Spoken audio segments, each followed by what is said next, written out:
আসসালামু আলাইকুম রহমতুল্লাহি ওবারাকাতুহু নাহমাদুহু ওয়া নুসাল্লি আলা রাসূলিহিল কারীম আম্মা বাদ। আমাদের সাপ্তাহিক দরবারে মোহাম্মদী দরবারের সাপ্তাহিক ক্লাস শুরু করতে যাচ্ছি। পরিস্থিতি আসলে যে অবস্থার দিকে যাচ্ছে, কবে আমরা স্বাভাবিক অবস্থায় আসব আল্লাহ ভালো জানেন। আশা করছি হয়তো আল্লাহ এমন কোনো ব্যবস্থা করবেন বা এমন কোনো ঔষধ আল্লাহ আবিষ্কার করে দিবেন যার ফলে হয়তো অবস্থা স্বাভাবিক হয়ে যাবে। এছাড়া অবস্থা স্বাভাবিক হবার কোনো উপায় দেখছি না। যতদিন স্বাভাবিক না হচ্ছে ততদিন সর্বোচ্চ সাবধানে থাকতে হবে এবং ঘর থেকে বের হওয়া যাবে না। ঘরের মধ্যে থেকেই ইবাদত বন্দেগী করতে হবে, আল্লাহর কাছে পানাহ চাইতে হবে এবং তওবা করতে হবে বেশি বেশি, যেন আল্লাহ তাআলা এই অবস্থাকে দূরীভূত করে দেন। আমরা বলেছি যে আজকে সূরা বাকারার 10 নম্বর আয়াত আমরা তাফসীর করব। এই 10 নম্বর আয়াতে আল্লাহ তাআলা বলছেন, আউযু বিল্লাহি মিনাশ শাইতানির রাজীম, বিসমিল্লাহির রহমানির রহিম, ফি কুলুবিহিম মারাদুন ফাযাদাহুমুল্লাহু মারাদা ওয়া লাহুম আযাবুন আলীমুম বিমা কানু ইয়াকযিবুন।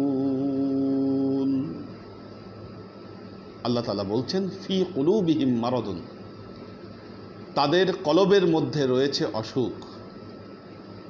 ফাযাদাহুমুল্লাহু মারাদা, আল্লাহ এই অসুখকে আরো বৃদ্ধি করে দিবেন। ওয়ালাহুম আযাবুন আলীমুম বিমা কানু ইয়াকযিবুন, এবং তাদের জন্য রয়েছে যন্ত্রণাদায়ক শাস্তি, কারণ তারা মিথ্যাচার করেছে। পূর্ববর্তী দুটো আয়াতে, যে আয়াতগুলো আমরা গত ক্লাসে তাফসীর করেছি, পূর্ববর্তী আয়াতগুলোতে আল্লাহ তাআলা মুনাফিকদের ব্যাপারে কথা বলেছেন। আমরা যদি সূরা বাকারা শুরু থেকে ধরি, প্রথমেই আল্লাহ মুত্তাকিদের ব্যাপারে কথা বলেছেন যে মুত্তাকি কারা। এর পরবর্তীতে এসে আল্লাহ তাআলা যারা কাফের তাদের ব্যাপারে কথা বলেছেন। তৃতীয় ধাপে এসে কারা মুত্তাকি সেই ব্যাপারে আল্লাহ তাআলা বিস্তারিত আলোচনা করেছেন যে মুত্তাকি আসলে কারা। মুত্তাকিদের আলোচনা শেষ হবার পরেই আল্লাহ তাআলা মুনাফিকদের আলোচনা শুরু করেছেন, এবং মুনাফিকদের আলোচনা শুরু করতে গিয়ে আল্লাহ রব্বুল ইজ্জত তিনি বলেছেন যে অমিনান নাসি মাইয়াকুলু আমান্না বিল্লাহি ওয়া বিল ইয়াউমিল আখিরি ওয়া মা হুম বিমুমিনিন ইখাদিউনা আল্লাহ ওয়াল্লাযীনা আমানু ওয়া মা ইয়াখদাউনা ইল্লা আনফুসাহুম ওয়া মা ইয়াশউরুন। অর্থাৎ আল্লাহ তাআলা বলছেন, মানুষের মধ্যে যারা বলে যে আমরা আল্লাহর উপর ঈমান এনেছি, আখিরাত দিবসের প্রতি ঈমান এনেছি। দেখুন কথার তাদের ধরন। মানুষের মধ্যে যারা বলে যে আমরা আল্লাহর প্রতি ঈমান এনেছি, আখিরাত দিবসের প্রতি ঈমান এনেছি, আল্লাহ বলছেন ওমা হুম বিমুমিনিন, তারা আসলে ঈমানদার নয়। ইখাদিউনা আল্লাহ ওয়াল্লাযীনা আমানু, তারা ঈমানদারদের সাথে প্রতারণা করছে, এমনকি যারা ঈমানদার তাদের সাথেও তারা প্রতারণা করছে। মূলত তারা তাদের নিজেদের সাথেই প্রতারণা করছে, কিন্তু তারা বুঝতে পারছে না। আমরা এই দুটো আয়াতের তাফসীর করেছিলাম গত ক্লাসে, এবং এই তাফসীর করতে গিয়ে বলেছি মুনাফিকদের সম্পর্কে, যে মুনাফিক আসলে কারা। আপনারা জানেন যে ইসলামে আল্লাহ তাআলা একটি শব্দ ব্যবহার করেছেন মুনাফিক, পবিত্র কোরআনেও বলা হয়েছে, এবং অনেক কথা মুনাফিকদের ব্যাপারে বলা হয়েছে। ইন্নাল মুনাফিকিনা ফিদ দারকিল আসফালি মিনান নার, যারা মুনাফিক তারা আসলে দোজখে সর্বনিম্ন জায়গায় তারা অবস্থান করবে। মুনাফিকরা এত নিকৃষ্ট এই মুনাফিক, এবং মুনাফিকদেরকে ঈমানদার বলা যায় না। এই মুনাফিকদের ইতিহাস আমরা যা দেখতে পাই, যে মুনাফিকদের জন্ম হয়েছিল আসলে ইহুদিদের ভেতর থেকে। কারণ আল্লাহর নবী যখন মক্কা থেকে মদিনায় হিজরত করলেন, মদিনায় অনেকগুলো ক্ষুদ্র ক্ষুদ্র গোত্র ছিল। তার মধ্যে আউস এবং খাজরাজ গোত্র এরা মূর্তি পূজা করত। যখন আল্লাহর নবী মক্কা থেকে মদিনায় হিজরত করলেন, আউস এবং খাজরাজ গোত্র তাদের মূর্তি পূজা ছেড়ে দিয়ে তারা আল্লাহর নবীর কাছে ঈমান আনলেন এবং তারা পাক্কা ঈমানদার হয়ে গেলেন। ইসলামের ইতিহাসে এনারাই আনসার নামে পরিচিত। কিন্তু ইহুদি গোত্র যারা ছিল, মক্কায় অনেকগুলো ইহুদি গোত্র ছিল, বিশেষ করে 3টি গোত্রের নাম খুব গুরুত্বপূর্ণ: বনি কুরাইজা, বনি কাইনুকা এবং বনি নাজির। এই 3টা গোত্র ছিল যারা খুব প্রভাবশালী গোত্র ছিল। এরা ইহুদি হবার কারণে তারা আল্লাহর নবীর হাতে ওই সময় ঈমান আনল না। এবং আপনারা জানেন আল্লাহর নবী মদিনা সনদ প্রণয়ন করেছিলেন, অর্থাৎ এই সমস্ত ইহুদি গোত্রদের সাথেও একটা চুক্তি সম্পাদন করেছিলেন। ওই চুক্তিকে বলা হয় মদিনা সনদ, এবং মদিনা রাষ্ট্র পরিচালিত হতো মদিনা সনদের ভিত্তিতে। এই ইহুদিদের মধ্যে একজন ব্যক্তি ছিল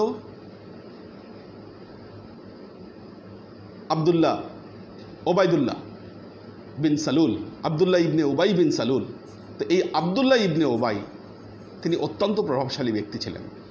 আল্লাহর নবী মক্কা থেকে মদিনায় হিজরতের আগে সে ভেবেছিল মদিনার বাদশাহ হবে সে। কিন্তু যখন আল্লাহর নবী মক্কা থেকে মদিনায় হিজরত করলেন, সবাই আল্লাহর নবীকেই রাষ্ট্রপ্রধান হিসাবে, বাদশাহ হিসাবে মেনে নিল। অর্থাৎ আবদুল্লাহ ইবনে উবাই বিন সালুলের যে নিয়ত ছিল, তার যে আশা ছিল, ওই আশা আর পূরণ হলো না। তখন সে একটি ষড়যন্ত্র করে। সেই ষড়যন্ত্রটা হলো, সে তার ইহুদি গোত্রের লোকজন নিয়ে বলতে থাকে যে আমরা মুহাম্মদ রাসূলুল্লাহ সাল্লাল্লাহু আলাইহি ওয়াসাল্লামের কাছে আমরা যাব এবং আমরা বাহ্যিকভাবে দেখাবো আমরা ঈমান এনেছি, আসলে আমরা ঈমানদার নই। দেখুন, এই হচ্ছে মুনাফিক। এবং মুনাফিকদের সৃষ্টি হয়েছিল ইহুদিদের মাধ্যমে। আল্লাহর নবীর সময় যারা মুনাফিক ছিল, এদের সিংহভাগ ছিল ইহুদি। তারা মুসলমান সেজে আল্লাহর নবীর প্রতি তারা ঈমানদার, এটা সেজে তারা নবীর কাছে আসতো, কিন্তু মূলত তারা নবীর প্রতি ঈমানদার ছিল না। এই হলো ইহুদিদের উৎপত্তি, মনে রাখবেন। বর্তমান সময়েও কিন্তু অনেক মুনাফিক রয়েছে ইসলামে। একটা বিষয়, মুসলমানদের যে গোত্রকে, বর্তমান সময়ে মুসলমানদের যে গোত্রগুলোকে ইহুদিরা সহযোগিতা করে, অথবা মুসলমানদের মধ্যে যারা এই ইহুদিদের পক্ষে কথা বলে, মনে রাখবেন এরা হচ্ছে প্রকৃত মুনাফিক বর্তমান সময়ের জন্য। এবং দেখুন, কোরআনের ভাষা, আল্লাহর যে এই কালাম কিন্তু আল্লাহর নবীর যুগ থেকে বর্তমান সময় পর্যন্ত, কিয়ামতের আগ পর্যন্ত আল্লাহর এই কালাম প্রযোজ্য থাকবে। এই কালামটি হচ্ছে অমিনান নাসি মাইয়াকুলু আমান্না বিল্লাহি ওয়া বিল ইয়াউমিল আখির। তারা বলে আমরা আল্লাহর উপর ঈমান এনেছি, নবীর উপর ঈমান, আমরা আখিরাতের প্রতি ঈমান এনেছি, আসলে নবীর প্রতি তাদের ঈমান নাই। বর্তমান সময়ে আপনারা দেখতে পান কিছু কিছু মানুষ, তারা শানে রেসালাত, নবীর শানকে তারা বুঝতে পারছে না। মুসলমানদের মধ্যে যারা বলে যে লা ইলাহা ইল্লাল্লাহ আমাদের কালেমার অংশ, মুহাম্মদ রাসূলুল্লাহ কলেমার অংশ নয়, এরা মুনাফিক। যারা নবীর প্রতি মিলাদ পড়াকে বেদাত মনে করে, মনে রাখবেন এরা হলো বর্তমান সময়ের মুনাফিক। গতকাল গেল লাইলাতুন নিসফি মিন শাবান, শবে বারাত। এক শ্রেণীর লোক এই শবে বারাতের বিরুদ্ধে কথা বলছে। আমাদের যে মুসলমানদের যে কার্যক্রম রয়েছে এগুলোর বিরুদ্ধে তারা কথা বলছে। মানুষের ইবাদত বন্দিগির বিরুদ্ধে তারা কথা বলছে। অর্থাৎ দেখুন, যেই সমস্ত ইবাদত বন্দিগিতে মুসলমানদের আবেগ বেশি, অর্থাৎ মুসলমানেরা আবেগ নিয়ে যে সমস্ত ইবাদত বন্দিগিতে সম্পৃক্ত হয়, এরা ওই সমস্ত ইবাদত বন্দিগিতে হাত দিতে চাচ্ছে। সামাজিক যোগাযোগ মাধ্যম সহ বিভিন্ন মিডিয়ায় এরা সক্রিয় এবং তাদের যে এই সক্রিয়তার পুরো ফান্ড আসে ইউরোপ আমেরিকা থেকে। অর্থাৎ ইহুদিরা তাদেরকে ফান্ড দিয়ে তাদেরকে প্যাট্রোনাইজ করছে। মনে রাখবেন, বর্তমান সময়ের মুনাফিক হচ্ছে এই সমস্ত ব্যক্তিরা, যারা রসুলের হাদিস থাকা সত্ত্বেও মানুষকে আমলের দিকে উৎসাহিত না করে আমল বিমুখ করতে চাচ্ছে। কোনো মৌলানা, কোনো হুজুর যদি মানুষকে আমল বিমুখ করতে চায়, মনে রাখবেন এনারা হচ্ছে বর্তমান সময়ের মুনাফিক। দেখুন, আজকে এক শ্রেণীর লোক অলিয়া উলিয়াদের বিরুদ্ধে কথা বলেন, তারা পীরদের বিরুদ্ধে কথা বলেন। কি ক্ষতি করেছে পীররা, কি ক্ষতি করেছে অলিয়া উলিয়ারা? অলিয়া উলিয়াদের সোহবতে যারা আসছে, যারা ধর্ম পালন করছে, তারা ধর্মের ব্যাপারে ডেডিকেটেড, এটা মনে রাখবেন। কারণ আপনারা দেখবেন, এই যে করোনা ভাইরাস এটা বের হওয়ার পর এই যে ওয়াহাবি কতগুলো আছে, এগুলো কিন্তু বহু আগেই গর্তে ঢুকেছে। কিন্তু অলিয়া উলিয়াদের প্রতি মানুষের আবেগটা কীরকম? এই যে আমাদের মসজিদ আমরা ব্যারিকেড দিয়ে বন্ধ করে রাখতে পারছি না, মসজিদে প্রতিনিয়ত মানুষ চলে আসতেছে, এটা হচ্ছে মহব্বত। কারণ অলিয়া উলিয়ারা সালেকদের মনে এই মহব্বত তৈরি করতে পেরেছে, যে মহব্বতের কারণে ধর্মের প্রতি তাদের মন এমনভাবে আকৃষ্ট হয়ে যায়, সেখান থেকে আর কখনো তারা বিচ্ছিন্ন হয় না। এই যে পুরো বাংলাদেশে যে অলিয়া উলিয়ারা আবাদ করেছে, এখানে ইসলাম নিয়ে এসেছে কয়জন? আজকে যারা এই বড় বড় আরব দেশ থেকে মাথায় টুকরি লাগায়ে, নামের সাথে মাদানি আর আগে শায়েখ লাগিয়ে যারা বড় বড় বক্তব্য দিচ্ছেন, কতটুকু ধর্মের জন্য আপনারা কাজ করেছেন একটু দেখেন তো। দেখুন, নব উদ্ভাবিত সব কিছুকে বলা হয় বেদাত। আমাদের দেশে একসময় এই শবে বরাতের বিরুদ্ধে কেউ কথা বলেনি, অলিয়া উলিয়াদের বিরুদ্ধে কেউ কথা বলেনি, মিলাদের বিরুদ্ধে কেউ কথা বলেনি, আমাদের এই আমলগুলোর বিরুদ্ধে কেউ কথা বলেনি। কিন্তু বর্তমানে নতুনভাবে যারা এই সমস্ত আমলের বিরোধিতা করছে, মনে রাখবেন তারাই হলো আসল বেদাতি। কারণ এদের কথাগুলো হলো নব উদ্ভাবিত কথা, এরাই প্রকৃত বেদাত। আমাদের এদের থেকে যদি আমরা বাঁচতে না পারি, আমরা যদি এদের মুখোশকে উন্মোচন করতে না পারি, সামনে মুসলমানদের জন্য ভয়াবহ সময় অপেক্ষা করছে। কাজেই মনে রাখবেন, আমাদের মোহাম্মদী দরবার ইসলামিক রিসার্চ সেন্টার, এটার বড় একটি এইম হচ্ছে এই ধর্মের নামে যারা মুনাফিকি করছেন, ইসলামের নামে যারা ইহুদিদের মতবাদ প্রতিষ্ঠা করছেন বা প্রতিষ্ঠা করবার চেষ্টা করে যাচ্ছেন, তাদের মুখোশকে উন্মোচন করা, এটা আমাদের বড় একটি দায়িত্ব।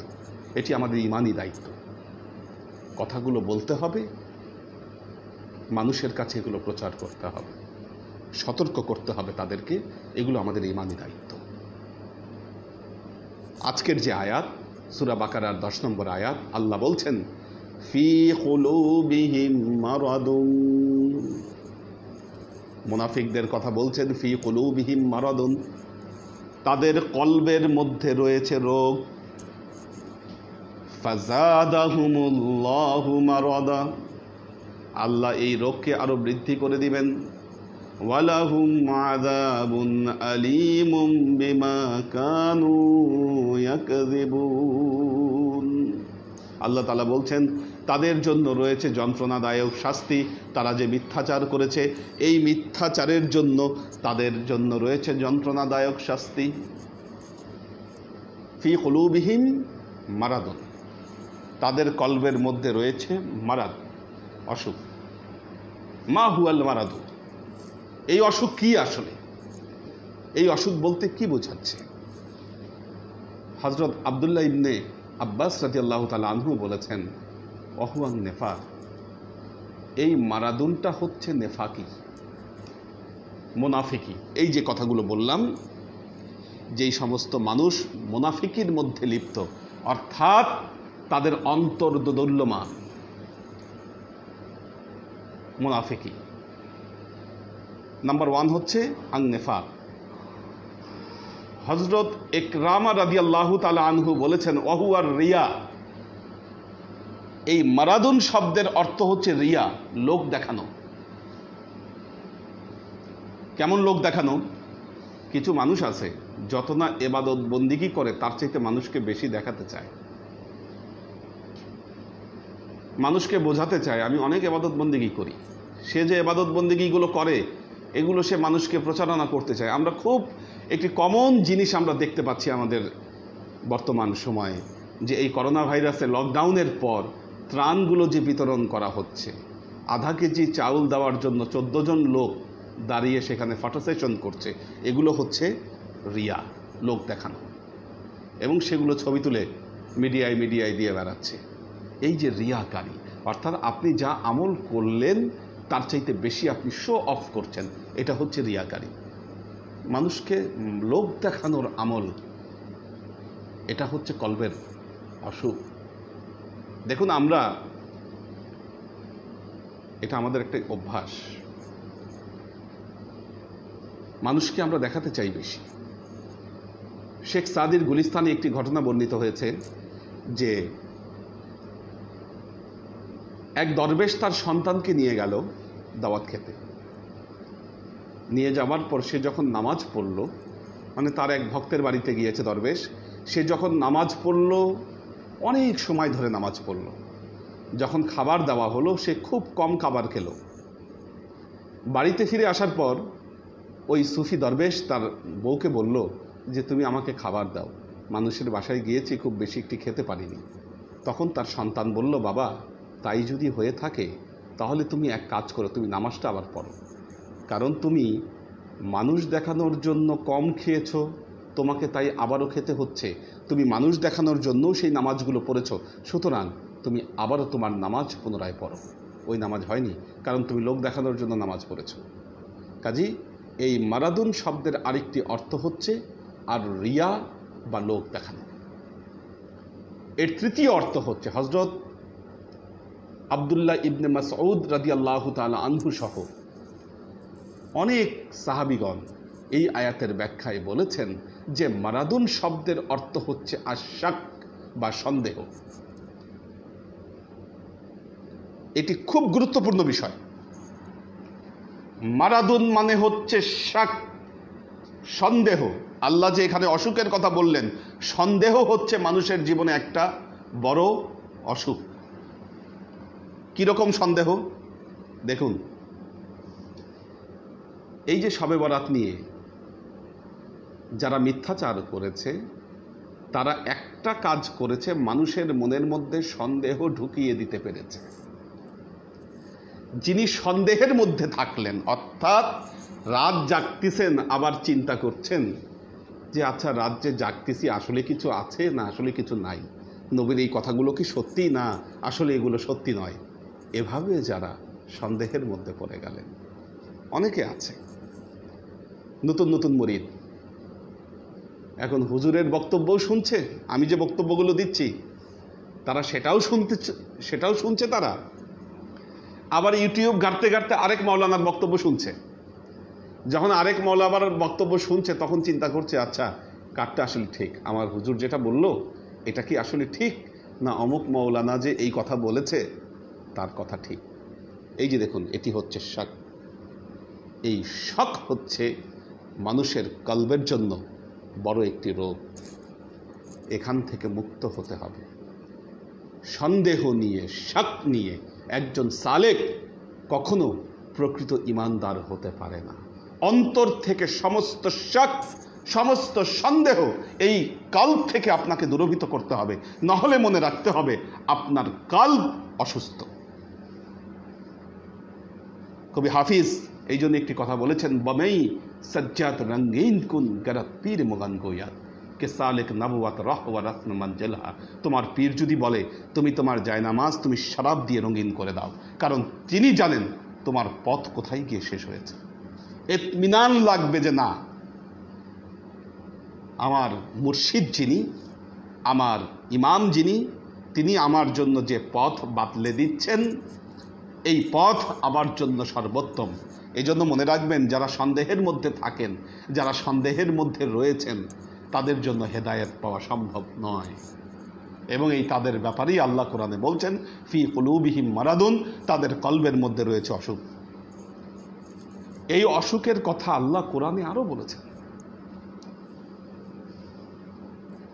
আল্লাহ বলছেন অকালু কুলুবুনা গুলফুন, তারা বলে আমাদের কলব সুরক্ষিত। আল্লাহ বলছেন বাররানাল্লাহু আলা কুলুবিহিম, বরং আল্লাহ তাদের কলবের মধ্যে মরিচা ফেলে দিয়েছেন। তাদের কলব তো সুরক্ষিত নয়, বরং তাদের কলবের মধ্যে আল্লাহ মরিচা ফেলে দিয়েছেন। এবং আল্লাহ দেখুন এই আয়াতে বলছেন ফি কুলুবিহিম মারাদুন, তাদের কলবের মধ্যে অসুখ রয়েছে। ফাজাদাহুমুল্লাহু মারাদা, আল্লাহ এই অসুখকে দিনে দিনে বৃদ্ধি করে দিবেন। যদি এই অসুখের চিকিৎসা না হয় তাহলে এই অসুখকে আল্লাহ বৃদ্ধি করে দিবেন। ওয়ালাহুম আযাবুন আলীমুম বিমা কানু ইয়াকযিবুন, এই অসুখের যদি চিকিৎসা না হয় আর যদি এই অসুখ নিয়ে কারো মৃত্যুবরণ করে তাহলে মনে রাখতে হবে তার জন্য ভয়ঙ্কর আযাব অপেক্ষা করছে। মৃত্যুর আগে এই সন্দেহ, মুনাফিকি, রিয়াকারী, এটাকে দূরীভূত করতে হবে। এটা নিয়ে মারা গেলে জাহান্নাম ছাড়া আপনার জন্য আর কোনো পথ খোলা নাই। এটি ভয়ঙ্কর ব্যাপার। কলবে অসুখ আছে। আল্লাহ নবী একটি কথা বলেছেন, সহিহ বুখারীর হাদিস। আল্লাহ নবী বলছেন ইন্না ফিল জাসাদি লামুদগা ইজা সলুহাত সলুহাল জাসাদু কুল্লুহু ওয়া ইজা ফাসাদাত ফাসাদাল জাসাদু কুল্লুহু আলা ওয়াহিয়াল কলব, নিশ্চয়ই মানুষের শরীরে একটা মাংসপিণ্ড আছে। যখন এই মাংসপিণ্ড অসুস্থ হয়ে যায় তার পুরো অস্তিত্ব অসুস্থ হয়ে যায়। এই মাংসপিণ্ড যখন সুস্থ হয় তখন তার পুরো অস্তিত্ব সুস্থ হয়ে যায়। আলা ওয়াহিয়াল কলব, তোমরা জেনে রাখো এটার নাম হচ্ছে কলব। দেখুন এই যে কলব, এই কলবের ট্রিটমেন্ট যদি না হয় আল্লাহ বলছেন তাহলে এই অসুখ আরো বাড়বে। আর এই অসুখ নিয়ে যদি কারো মৃত্যু হয় তার জন্য জাহান্নাম অপেক্ষা করছে। মারাত্মক ব্যাপার এটি। কাজেই এর চিকিৎসা প্রয়োজন, অতীব প্রয়োজন চিকিৎসা। প্রশ্ন হচ্ছে এর চিকিৎসা তাহলে কে করবে? কে করবে এর চিকিৎসা? দেখুন পবিত্র কোরআনের কতগুলো বর্ণনায় আপনার এটি স্পষ্ট হয়ে যাবে। প্রথমত দেখুন আমাদের সমাজে তো অনেক আলেম রয়েছে। এখন ইউটিউব হাতের কাছে, সার্চ করলে অনেক বক্তব্য দেখতে পান। বক্তব্যের অভাব নাই। খুব খেয়াল করে দেখবেন গঠনমূলক বক্তব্যের চাইতে আলেমরা উস্কানিমূলক বক্তব্য এবং বিভ্রান্তিমূলক বক্তব্য, তর্কাতর্কিমূলক বক্তব্য, এগুলো তারা বেশি দিয়ে থাকে। যাদের বক্তব্য ভাইরাল হয়, এই সমস্ত বক্তব্য ভাইরাল হয় যারা বিতর্কিত কথা বলে থাকেন এবং বিতর্কিত কথা দিয়ে মানুষকে সুড়সুড়ি দেয়। এগুলোই চলছে। এনাদের কাছে গেলে আপনার কলবের ট্রিটমেন্ট হবে না, এটা ট্রিটমেন্ট করতে পারবেন না। এই যে একদল নতুন বেদাতি বের হয়েছে, যারা কি বর্তমানে যারা ওহাবী নামে পরিচিত, যারা বলে শবে বরাত নাই, মোনাজাত নাই, এদের আলোচনায় দেখেন তো কোনোদিন তারা কলবের চিকিৎসার কোনো প্রেসক্রিপশন দিয়েছে কিনা? আমি চ্যালেঞ্জ করে বলছি, এদের যত বক্তব্য আছে সমস্ত বক্তব্যকে একত্রিত করেন। কলব কি, এই কলবের রোগ কি, কিভাবে এই কলবের রোগের চিকিৎসা হয়, এই ব্যাপারে কোনো দিক নির্দেশনা তাদের আছে কিনা? কিছু খাজুরা বক্তব্য দিয়ে যাচ্ছে, আপনারা এগুলো শুনছেন আর শুনে মনে করতেছেন হায় রে কত বড় না বক্তা, কি বিরাট কথা না সে বলে ফেলছে। কিন্তু এই কলবের ট্রিটমেন্ট ছাড়া উপায় নাই। এদের কাছে গেলে আপনি কলবের ট্রিটমেন্ট পাবেন না। কোথায় আছে কলবের ট্রিটমেন্ট?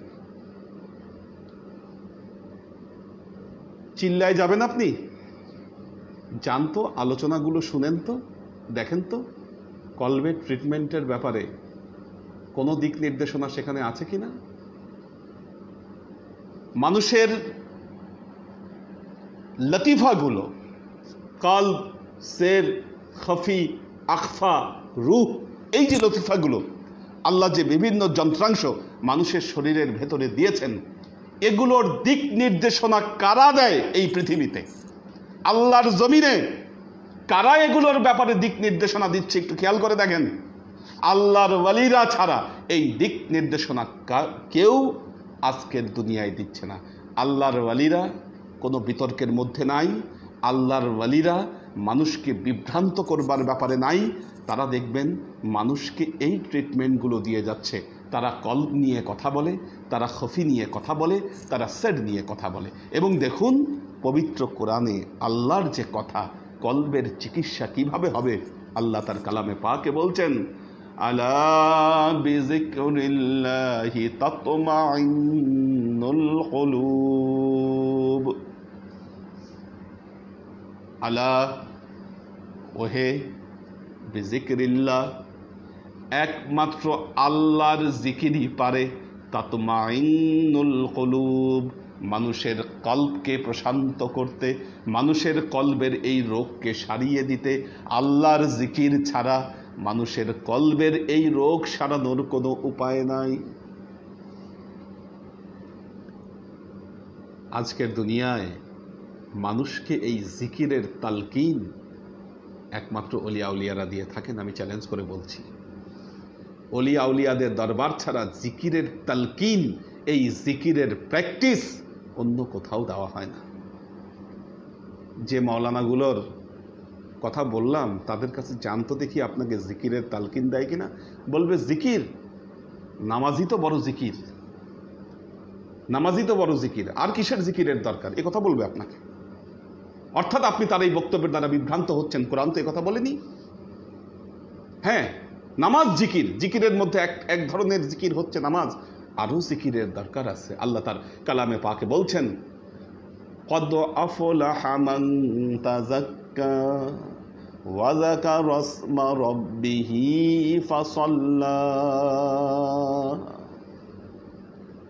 আল্লাহ বলছেন, কদ আফলাহা মান তাযাক্কা, তারাই সফল হবে যারা তাজকিয়ার পথ অবলম্বন করবে, যারা পবিত্রতার পথ অবলম্বন করবে। ওয়া যাকারা ইসমা রাব্বিহি, আর কি করবে? যাকারা, জিকির করবে, ইসমা, নাম, ওয়া যাকারা ইসমা রাব্বিহি, তার প্রভুর নামের জিকির করবে, ফাসাল্লা, এরপর সে নামাজ আদায় করবে। অর্থাৎ নামাজের সাথে সাথে আপনার এই জিকিরেরও দরকার আছে।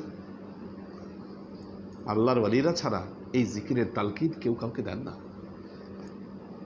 জিকির শিখছে না মানুষ, এই জন্য তাদের কলব থেকে নেফাকি দূরভূত হচ্ছে না। আল্লাহর আশিক ও সালেক বৃন্দ,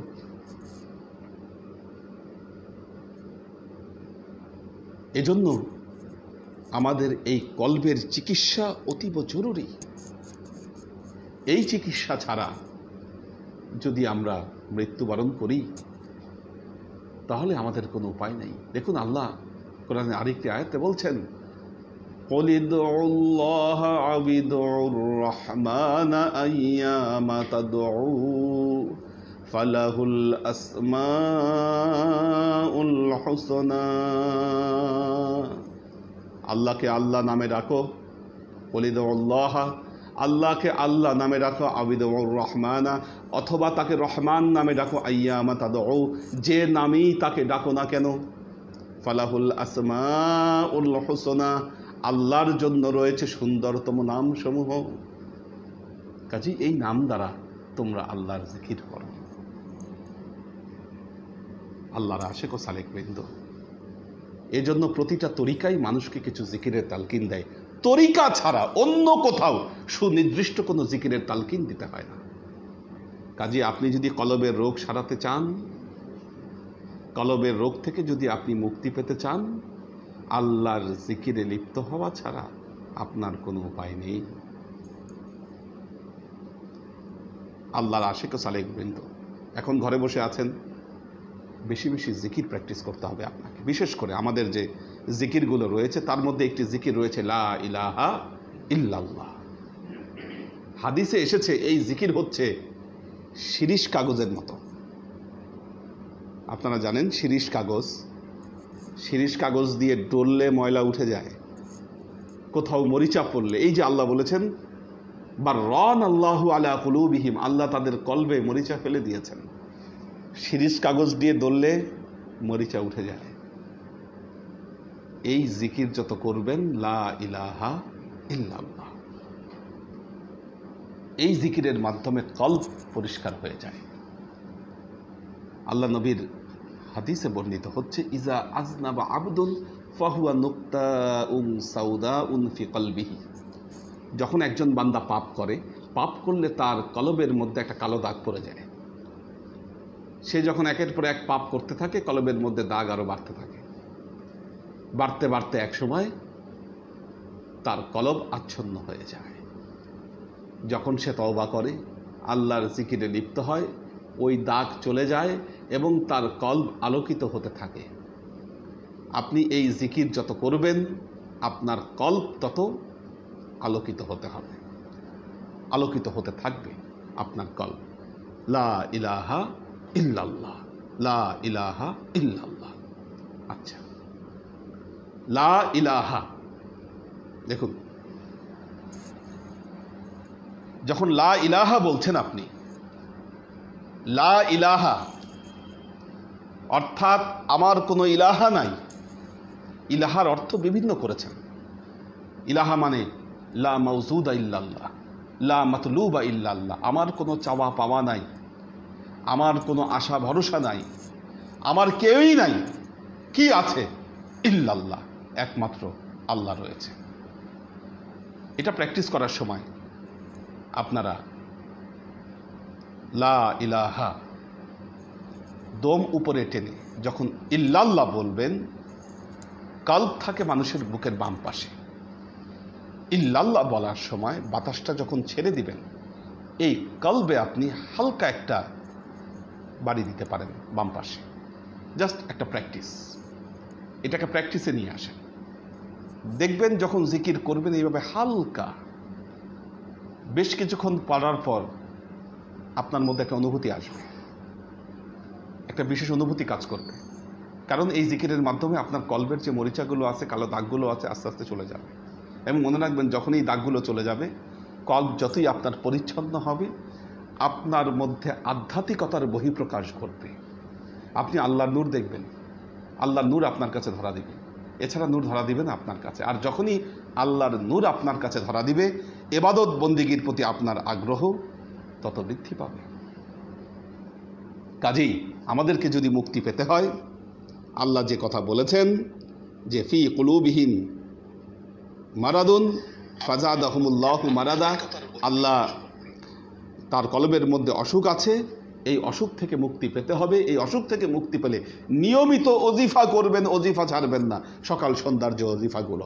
এবং মনে রাখবেন মুর্শিদের সোহবত, তার শিক্ষা অনুযায়ী চলা, আল্লাহর জিকির, এই তিনটা কাজ আপনাকে কলবের অসুখ থেকে মুক্তি দিতে পারে। সূরা বাকারার 10 নম্বর আয়াত, আল্লাহ বলেছেন ফি কুলুবিহিম মারাদুন, তাদের কলবের মধ্যে রয়েছে অসুখ, ফাজাদাহুমুল্লাহু মারাদা, আল্লাহ এই অসুখকে বৃদ্ধি করে দিবেন যদি এটা ট্রিটমেন্ট না হয়। কাজে কলবের এই অসুখের যদি ট্রিটমেন্ট করতে হয়, তিনটা কাজ আপনাকে করতে হবে। যাদের মুর্শিদ নাই, পথ প্রদর্শক নাই, মুর্শিদের হাতে যাদের বায়াত নাই, তাদের এই কলবের অসুখ থেকে মুক্তি পাওয়ার কোনো উপায় নেই। বায়াত লাগবে সর্বপ্রথম। বায়াতের মাধ্যমে যখন আপনি তওবা করলেন, আপনার ট্রিটমেন্টের পথ শুরু হয়ে গেল। দ্বিতীয়ত হচ্ছে মুর্শিদের প্রকৃত সোহবত এবং ইত্তেবা লাগবে, ইত্তেবা লাগবে, ইতমিনান থাকতে হবে তার উপর। আপনি যদি শক থাকে তার উপর, আমাদের কিছু ইয়াংরা আছে, কিছু হলে এখন তো গুগল আছে, ওনারা গুগল করেন, গুগলে সার্চ দেন, ইউটিউবে সার্চ দেন, আচ্ছা হুজুরের মুখে তো এই বক্তব্যটা শুনেছি, অন্য হুজুররা কি বলেছে, তারপর দুইটা শুনে সেটার মধ্যে যাচাই করে থার্ড একটা ডিসিশন নেন। আপনার পীর থাকা আর না থাকা সমান কথা। আপনার জীবনে এইভাবে হেদায়েত আসবে না। আল্লাহ কোরআনে বলেছেন, ওয়া ইন তুতি' আকসারা মান ফিল আরদি ইউদিল্লুকা আন সাবিলিল্লাহ। এই পৃথিবীতে তুমি একের অধিক যদি কাউকে মান্য করতে চাও, আল্লাহর পথ থেকে তুমি অনেক দূরে সরে যাও, লাভ হবে না কোনো। কাজেই ইতমিনান থাকতে হবে। আপনি যতটা ইতমিনান আনতে পারবেন, তাকে যতটা মান্য করতে পারবেন, তার কথার উপর আপনার বিশ্বাসের গভীরতা যতটুকু থাকবে, আপনি ততটুকু হেদায়েত লাভ করবেন। নাহলে আপনার কলবের এই অসুখ যাবে না। তৃতীয়ত, উনি যে জিকির আজকার যে কাজগুলো করতে বলেছেন, এই কাজগুলো যখন আপনি করবেন, আপনার কলব থেকে এই অসুখ পরিপূর্ণভাবে দূরভূত হয়ে যাবে ইনশাআল্লাহ। এবং সূরা বাকারার 10 নম্বর আয়াতে আল্লাহ যে বলেছেন যে যাদের এই পরিণতি হবে, এই পরিণতি থেকে আপনারা মুক্ত থাকবেন ইনশাআল্লাহ। এই আয়াত আপনাদের জন্য নয়, যাদের জীবনে মুর্শিদ আছে, মুর্শিদের উপর যাদের ইতমিনান আছে, মুর্শিদের কথা অনুযায়ী যারা জীবন যাপন করছেন, তারা এই আয়াতের ক্ষতিকারক দিক থেকে মুক্ত। আল্লাহ আমাদেরকে তৌফিক দান করুন। আমরা দোয়া করব সবার জন্য, যেন আল্লাহ আমাদেরকে এই যে বর্তমান পরিস্থিতি চলছে, এই অবস্থা থেকে যেন আল্লাহ আমাদেরকে মুক্তি দেয়। আমাদের সাথে অনেকে আছে যারা আসলে কমেন্ট করে, তাদেরটাই পড়তে পারি বা দেখতে পারি যে কে আছে, বাকি তো দেখা যায় না। অনেকেই আছেন। কোরবান আলী আছে, এবং কোরবান আলী, সৈয়দ নাসিমুল ইসলাম নাসিম, আরও 12 জন তার সাথে ওনারা আছেন। জেবা ফারজানা, আসসালামু আলাইকুম হুজুর। হ্যাঁ, ওয়ালাইকুম আসসালাম, সবার সালাম দিচ্ছি। আলী কোরবান, হুজুর কেবলা সহ মোর্শেদের পরিবার সহ। হ্যাঁ, আলহামদুলিল্লাহ, আল্লাহ আমাদের সবাইকে সুস্থ রেখেছেন। ও মালয়েশিয়াতে আছে কোরবান আলী, আল্লাহ ভালো রেখেছেন আমাদেরকে ইনশাআল্লাহ। আসসালাম, আমি আমার পরিবারবর্গ উপস্থিত আছি আলহামদুলিল্লাহ। আমাদের ওমর শরীফ ভাই উপস্থিত আছেন। আমাদের সাজ্জাদ হোসেন সাগর, আব্বু আম্মু সালাম দিয়েছেন। পরিবারের সকলকে নিয়ে একসাথে আমরা দেখছি আলহামদুলিল্লাহ। আল্লাহ দেখার তৌফিক দিক। সকলের জন্য প্রার্থনা করছি, বিশেষ করে আব্বু আম্মু অসুস্থ, তাদের জন্য দোয়া প্রার্থনা করছি। আপনি সকলের জন্য দোয়া করুন ইনশাআল্লাহ, আল্লাহ যেন সবাইকে সুস্থ করে দেন।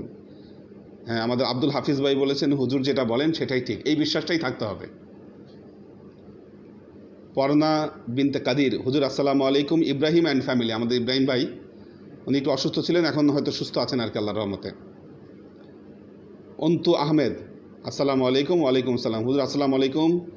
সমস্ত আশরাফুল মাখলুকাতের জন্য দোয়া করবেন, বিশেষ করে আলো আপা, আশরাফুল ভাইয়ের জন্য দোয়া করবেন। ওনারা একটু অসুস্থ আছেন, সবাই দোয়া করবেন যেন আল্লাহ তাদেরকে সুস্থ করেন। মোহাম্মদ হৃদয়, আসসালামু আলাইকুম। ওয়ালাইকুম আসসালাম। দীপা উষা, আমাদের রনির যিনি ওয়াইফ, দীপা, ওয়ালাইকুম আসসালাম। ইরফান দেখছে। ফাহিম মাসুক মোস্তাজির মানে ওনার আইডি দিয়ে আমাদের আমেদা আপা দেখেন আর কি। হ্যাঁ, উনি আসতে পারেন নাই গতকাল, খুব দুঃখ পেয়েছেন। তো সামনের প্রোগ্রামে আসার তৌফিক দিক। জাকির খান, মোহাম্মদ শামসুস সালেহীন। হ্যাঁ, শামসুস সালেহীন প্রথম যখন লকডাউন হয়েছিল, ওই লকডাউন ভেঙেই তারা আসছিল আর কি। যাক, এখন বের হওয়ার দরকার নাই। মোহাম্মদ কবির, মোহসিনুদ্দাইয়ান, নূর হোসেন দেখতেছে পুরান ঢাকা থেকে। সাইম আছে, কামরুল আনাম, আমাদের কামরুল আনাম, আসসালামু আলাইকুম। মোহাম্মদ কবির সালাম দিয়েছেন। MMA ইনসান, সে আছে। রিজভি দায়ান লোপা, এটা সম্ভবত দায়ানের ফ্যামিলি নাকি? হ্যাঁ। আমিনুল ইসলাম বাপ্পি, রাফিউর রহমান আসিফ, হেদায়েত খান জলিল, উনি দেশে গিয়ে আটকা পড়েছেন। আমাদের মাজহারুল ভাই আছেন, আসসালামু আলাইকুম। আমরা আছি, দোয়া চাই, দোয়া করছি আমরা ইনশাল্লাহ। মেটাকুলাস মুন, হুজুর আমার মায়ের জন্য দোয়া করবেন। MM ইনসান, মায়ের জন্য দোয়া চেয়েছেন, দোয়া করবো। আমাদের মঈদ্দিন ভাই আছেন, ওয়ালাইকুম আসসালাম। আমাদের পরিবারের পক্ষ থেকে সালাম গ্রহণ করেন। সিয়াম তার পরিবারের পক্ষ থেকে সালাম দিয়েছে। ফাহিম, আসসালামু আলাইকুম। ওয়ালাইকুম আসসালাম। মোহাম্মদ শামসুস সালিমিন, হুজুর ব্যাংকের সেভিংস অ্যাকাউন্টে কিছু ইন্টারেস্ট এসেছে, এই অর্থ কিভাবে ব্যয় করা যাবে? আচ্ছা, এই অর্থগুলো আসলে ওই মসজিদের টয়লেটের কাজে যখন কোনো দরকার হয় ওই জায়গায় এটা দান করে দেবেন। মসজিদের টয়লেটের কাজে আর কি, অনেক কাজ আছে, ওখানে এই টাকাগুলো দান করবেন। আমি শাহিন, আমার বাড়ির সবাই দেখছি একসাথে। আসসালামু আলাইকুম, সালাম দিয়েছেন। ওয়ালাইকুম আসসালাম, সবাইকে সালাম জানাচ্ছি। বাপ্পি সালাম দিয়েছে। মোবাইদুর রহমান, এহসানুল হক দেখছে, মোবাইদুর রহমান সালাম দিয়েছে। সৈয়দ ইফতেখাদুল ইসলাম আজমাইন সে দেখছে।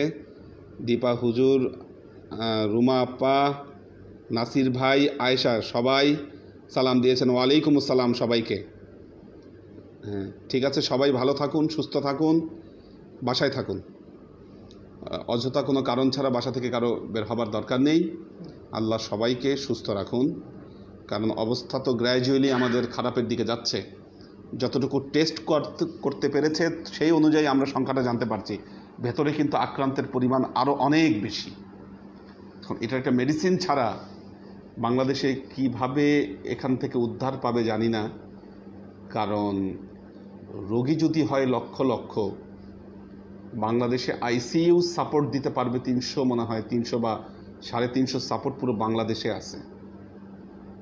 তার মধ্যে ঢাকা শহরে মনে হয় 162 না কতটা আইসিইউ সাপোর্ট দেওয়ার মতো অবস্থা আছে। মানে কি একটা ম্যাসাকার অবস্থা হয়ে যেতে পারে। এই জন্য সাবধানে থাকুন, সবাইকে পরামর্শ দিচ্ছি। আর আমাদের আশেপাশে যারা আছেন তারা 1 নম্বরে কেউ যাবেন না। 1 নম্বরের অবস্থা খুব খারাপ, মিরপুরে 1, এটাকে এড়ায় চলেন। আল্লাহুম্মা আমিন। আল্লাহুম্মা সাল্লি আলা মুহাম্মাদিন ওয়া আলা আলি মুহাম্মাদিন কামা সাল্লাইতা আলা ইব্রাহিম ওয়া আলা আলি ইব্রাহিম ইন্নাকা হামিদুম মাজিদ।